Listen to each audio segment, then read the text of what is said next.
All right, let's go back to this day in history, back in 2010, when Apple CEO Steve Jobs, making his first public appearance in months amid a battle with cancer, he strode onto the stage at the Yerba Buena Center out in San Francisco wearing that trademark Issey Miyake black mock turtleneck.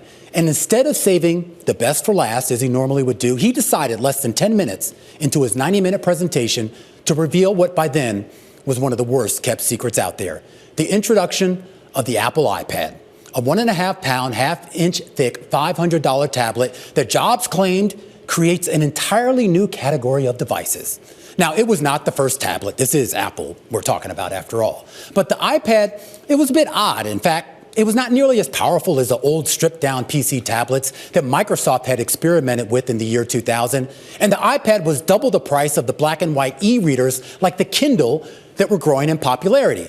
Potential customers, they griped that the iPad had no camera. It couldn't take phone calls. Adobe complained Apple wasn't supporting its Flash video software that was used at the time on almost 75% of the websites out there. And some women took issue with the iPad's unintentional yet, well, somewhat oblivious association with certain hygiene products. Even bullish analysts like Gene Munster, who was then over at Piper Jaffray, said that Apple could manage to maybe sell just 3 or 4 million devices out of the gate if they were lucky. Well, guess what? The iPad sold 7.3 million units in the first full quarter after its release. And in the first full fiscal year, it sold more than 30 million units, generating $19 billion in revenue, or about 18% of Apple's total corporate sales. That rivaled the numbers for its Mac computers, which was generating about $21 billion in sales that year.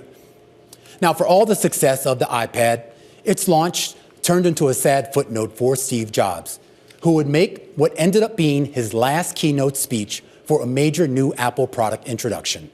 About a year after the event, he would take another leave of absence for health reasons, and a few months later, he passed away at the age of 56.